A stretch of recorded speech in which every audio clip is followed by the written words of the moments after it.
Hi అండి. ఇంట్లో ఎవరికి కోల్డ్ ఉన్నా సరే ఈ కషాయం అయితే ఖచ్చితంగా తప్పకుండా ఒకసారి అయితే ట్రై చేయండి. ఇది ఎలా చేసుకోవాలో చెప్తాను. 2 యాలకులు, 3 లవంగాలు, 2 నల్ల మిరియాలు, కొంచెం అల్లం ముక్క రోట్లో వేసుకొని కచ్చాపచ్చాగా దంచుకొని వాటర్లో కలిపి అవి ఒక 10 నిమిషాలు మరిగించాలి. తర్వాత వడగట్టుకొని అందులో కొంచెం తేనె వేసి బాగా కలుపుకోవాలి.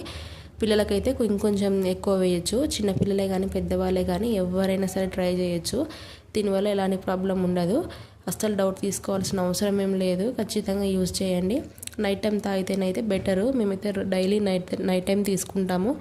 ఎందుకంటే నైట్ టైం వెదర్ కూల్గా ఉంటుంది కాబట్టి మనకు నైట్ సరిగా నిద్ర పట్టదు. కోల్డ్ ఉన్నప్పుడు నైట్ ఇది తాగి పడుకుంటే చాలా ఫ్రీగా అనిపిస్తుంది. అట్లాంటి ప్రాబ్లం ఏమీ ఉండదు. కోల్డ్ కూడా మార్నింగ్ లోపు చాలా వరకు తగ్గిపోయినట్టే ఉంటుంది. డైజెషన్ కూడా బాగుంటుంది దీనివల్ల. ఇంట్లో ఎవరికి కొంచెం కోల్డ్ అనిపించినా సరే మేమైతే ఖచ్చితంగా ఇది తీసుకుంటాము. తర్వాత వెంటనే మాకు రిలీఫ్ అనిపిస్తుంది. ఈరోజు నైట్ తీసుకున్నామంటే రేపు మార్నింగ్ లోపు మధ్యాహ్నం లోపు చాలా వరకు ఫ్రీ అయిపోతాం. మెడిసిన్ కూడా ఏం వాడము.